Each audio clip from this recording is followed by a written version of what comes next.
Hello student, आपका हमारे इस क्लास 12 की केमिस्ट्री क्लास में बहुत बहुत स्वागत है। उम्मीद करते हैं सब लोग अच्छे होंगे और अपने बोर्ड एग्जाम की बेहतर तैयारी कर रहे होंगे।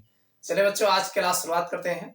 आज के इस लेक्चर्स में हमारा जो चैप्टर चल रहा है हैलो एल्केन तथा हैलो एरीन, इस चैप्टर का ये लास्ट लेक्चर है। आज के इस लेक्चर में हम एक ऐसे टॉपिक को लेके आए हैं जो आपके बोर्ड एग्जाम में 2-3 बार पूछा गया है और काफी अच्छा टॉपिक है। और अभी आप वीडियो के अंदर बने रहिएगा, तुरंत तैयार हो जाएगा। आज का हमारा जो टॉपिक है डीडीटी पर संक्षिप्त टिप्पणी लिखिए। ऐसे आपके बोर्ड एग्जाम में पूछा गया है कि डीडीटी पर संक्षिप्त टिप्पणी लिखिए।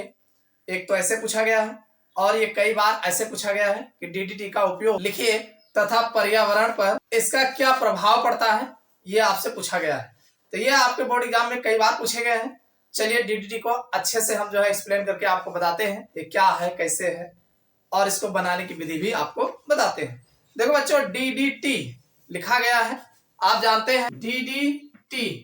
अगर हम इसकी बात करें तो इसका पूरा नाम होगा, डी से होगा डाई क्लोरो और फिर से होगा डी से डाई फेनिल और टी से होगा ट्राई क्लोरो इथेन। ये डीडीटी का पूरा नाम है, die chloro die phenyl try chloro ethane. ये डीडीटी का पूरा नाम है।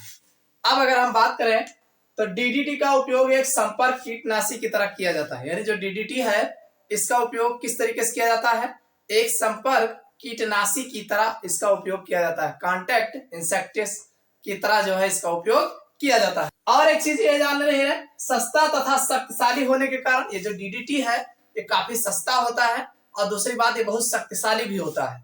सस्ता और शक्तिशाली होने के कारण मक्खी, मच्छर, कीड़े मकोड़े, शलभ तथा कृषि पीड़कों को मारने के लिए इसका व्यापक स्तर पर उपयोग किया जाता है। यानी जो डीडीटी है सस्ता होने के कारण इसका उपयोग जैसे मच्छर हो गए, कीड़े मकोड़े हो गए, शलभ हो गया और कृषि पीड़कों यानी खेती किसानी करने में जो छोटे मोटे कीड़े मकोड़े होते हैं इनकी कृषि पीड़कों को मारने में जो है इसका उपयोग जो है अच्छे से किया जाता है। किसका उपयोग किया जाता है? डीडीटी का उपयोग किया जाता है। अगली बात यह है, यह मुख्यतः मलेरिया फैलाने वाले, जैसे ये जो डीडीटी है जैसे जो मलेरिया फैलाने वाले मादा एनोफिलीज होते हैं, तो ही कहा गया मुख्यतः मलेरिया फैलाने वाले मादा एनोफिलीज मच्छर तथा टाइफस वाहक जों को समाप्त करने में प्रभावकारी है। इन्हें जो मादा एनोफिलीज के मच्छर होते हैं जो मलेरिया रोग उत्पन्न करते हैं, इनको मारने में भी इसका डीडीटी का बढ़िया सा उपयोग किया जाता है। द्वितीय विश्व युद्ध के पश्चात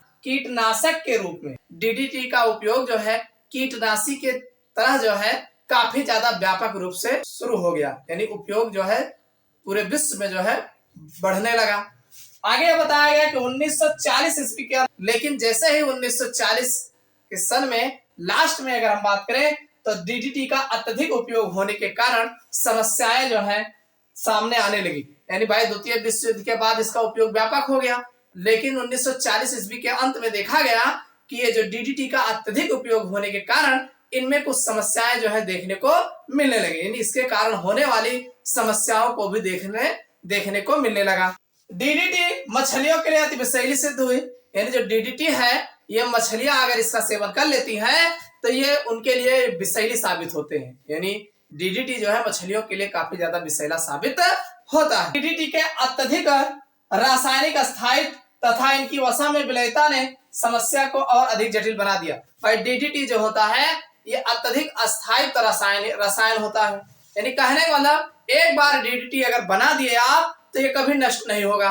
भाई आप खेत में डाल दिए, खेत में पड़ा रहेगा, ये कहीं घुलेगा नहीं, गलेगा नहीं, कुछ नहीं होगा, ज्यों का त्यों बना रहेगा। बारिश का पानी गिरेगा, उस बारिश के पानी से बहता हुआ नाले से होते हुए सीधे नदियों में जाएगा और नदियों में जाएगा तो वहां भी ये घुलता नहीं है, ये पानी में जो है घुलता नहीं है, ऐसा ही पानी में पड़ा रहेगा।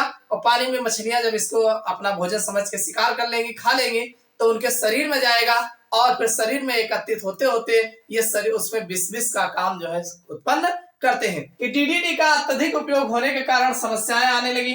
डीडीटी मछलियों के लिए अति विषैली सिद्ध हुई। भाई मछलियों के लिए, जंतुओं के लिए जो है डीडीटी काफी हानिकारक सिद्ध हुए। डीडीटी के अत्यधिक रासायनिक स्थायित्व तथा इसकी वसा में विलयता ने समस्या को और अधिक जटिल बना दिया। यानी इसका रासायनिक स्थायित्व होती है और इसकी जो वसा में विलयता होती है, वसा में तो घुलता जाता है लेकिन ये जो है समाप्त नहीं होता है।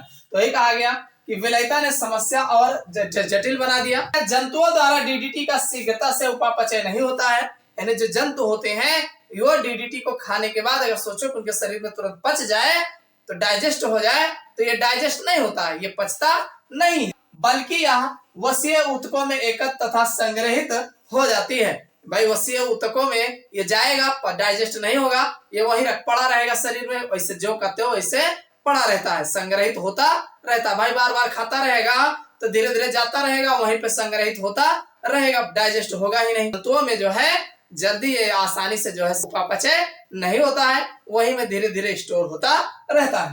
यदि जंतु निरंतर इसका सेवन करते हैं, मान लीजिए जंतु ऐसे बारी बारी हमेशा सेवन करता रहता है, तो समय के साथ इसकी मात्रा निरंतर बढ़ती रहेगी।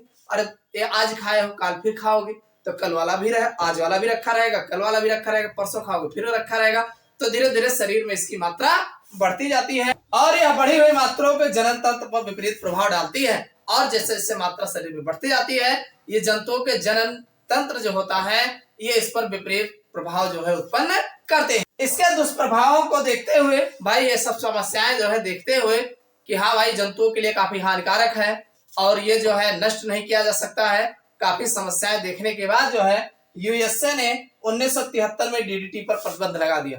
यानी 1973 ईस्वी में यूएसए ने इस पर डीडीटी पर जो है प्रतिबंध लगा दिया कि भैया अब इसका उपयोग जो है हमारे देश में नहीं होगा। लेकिन उनके प्रतिबंध लगाने के बावजूद जो है अनेक देशों में जो है इसका धड़ल्ले से आज भी उपयोग होता आ रहा है। समझ में आई बात की नहीं? भाई डीडीटी जो है बहुत खतरनाक हानिकारक पदार्थ होता है, जो एक बार बनने के बाद जो है इसका अंत जो है आसानी से नहीं होता है और ये जो है ना तो जल में घुलता है और ना ही इस तरीके से इसको समाप्त कर सकते हैं। ये मछलियों जंतुओं के लिए काफी हानिकारक साबित होता है।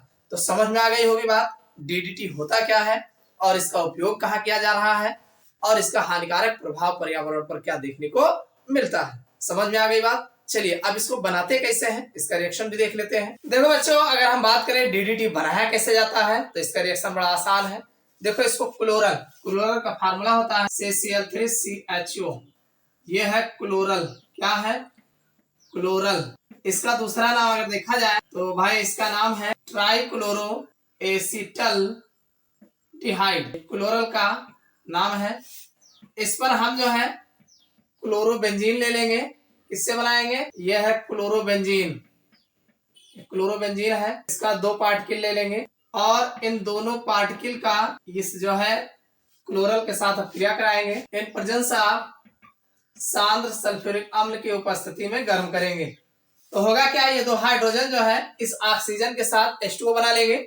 बाकी ऐसे ही सरका के लिख देंगे तो CCl3CH होगा और एक क्लोरोबेंजीन इधर लगा होगा और दूसरा क्लोरोबेंजीन इधर लगा और प्लस H2O अलग हो जाएगा। तो इसी का नाम जो है डीडीटी बताया जाता है।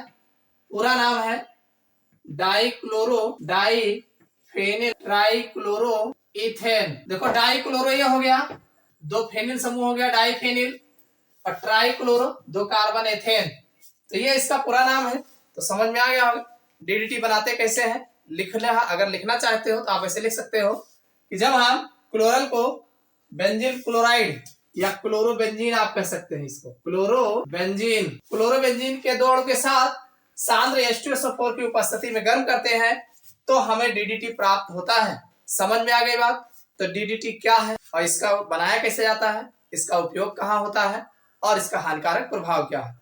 उम्मीद करते हैं सारी बातें समझ में आ गया होगा।